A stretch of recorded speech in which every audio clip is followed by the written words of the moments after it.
इस्लामीकरण नाम दे दीजिए, मुस्लिमकरण दे दीजिए, कोई तुष्टीकरण दे दीजिए, कोई नाम दे दीजिए, लेकिन स्मृतियाँ अगर खराब हैं तो फिर वो गंदा ही करेंगी। तो स्मृतियाँ कहाँ से ठीक होंगी? मदरसों से ठीक होंगी जहाँ बच्चे जाते हैं? नहीं, मदरसों से कहाँ ठीक हो रही, गड़बड़ हो रही है।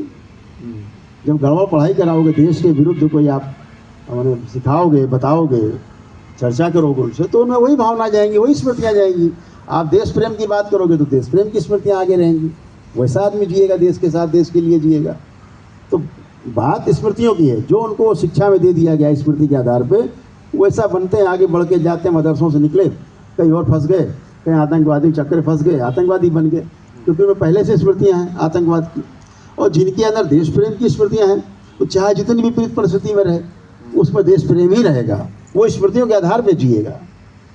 तो लेकिन उन स्मृति वालों को क्या कहिएगा? जैसे खबर आई कुछ दिन पहले पश्चिम बंगाल से, वहाँ पर हुआ कि भाई एक हुमायूं कबीर हैं जो कि एमएलसी के नेता हुआ करते थे, टीएमसी के, तो उन्होंने कह दिया कि भाई हम यहाँ पर बाबरी मस्जिद बनाएंगे, उसकी नींव भी रख दी। देखो, वो बेचारे मानसिक बीमार हैं, उन्हें पता नहीं है ये सनातनियों का देश है और वो तो एक जगह बनाएंगे मस्जिद। यहाँ हर घर में मंदिर है, ऐसा कोई घर नहीं जिस घर में मंदिर नहीं है, और इनका एक भी घर ऐसा नहीं जहाँ मस्जिद हो। समझ गए आप? तो ये स्मृतियाँ हैं, ये बेचारे परेशान हैं, पागल हो गए वो, तो उनका पागलपन का इलाज होना चाहिए। हुमायूं कबीर को कुछ यहाँ से आप बताएंगे, कुछ मंत्र यहाँ से अगर आप उनको? बेवकूफ़ लोगों के लिए कोई संदेश नहीं है। फिर भी कुछ है कि अगर आप यहाँ से संदेश देना चाहें अपने मंत्र के माध्यम से? संदेश देना चाहेंगे कि जो भारत का संविधान उसके दायरे में रहना चाहिए, लोगों की भावनाओं से खिलवाड़ नहीं करना चाहिए। हुमायूं कबीर के दिमाग को ठीक करने के लिए कुछ यहाँ से अगर आप आ जाए, वैदिक प्रक्रिया कर ले, ठीक हो जाएंगे। वैदिक प्रक्रिया करने के लिए तो बाबरी मस्जिद की नींव रख रहे हैं, कहाँ? हाँ, तो ठीक है ना, अच्छी मस्जिद बन जाएगी। दरबार ने, देखिए क्या है, भारत सरकार ने व्यवस्था की है, राम मंदिर बन गया।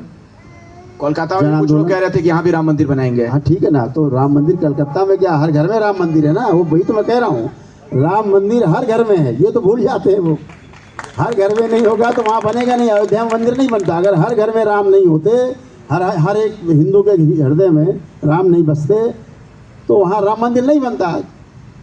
यही तो है। तो हुमायूं कबीर हो या कोई भी हो, वो तो कबीर का नाम बदनाम कर रहे हैं बेचारे। कबीर साहब तो इन झगड़े में पड़े नहीं कभी, मंदिर मस्जिद चक्कर में, उनका भी नाम खराब कर रहे हैं। तो हुमायूं भी तो है नाम के शुरू में। हाँ, तो हुमायूं तो उसके बारे में कहा गया वो अच्छा ठीक था, ठीक ही आदमी था हुमायूं, तमाम लोगों से ठीक ही था। तो सभी का नाम बदनाम कर रहे हैं कुल मिला के। मेरा इतना ही कहना है, उन बातों से बचना है जिससे देश में किसी प्रकार की वैमनस्यता आपस में पैदा हो, आपस में धार्मिक कटुता पैदा हो, इनसे बचना है। आप बना रहे हैं, अच्छी बात है। ये बताइए, घुसपैठ आपको लगता है कि कोई बड़ी समस्या है अपने देश के सामने? बहुत बड़ी समस्या है। घुसपैठ तो इस देश का नासूर है। तुष्टीकरण के कारण, वोट की राजनीति के कारण हमारे देश के कुछ ऐसे राजनीतिक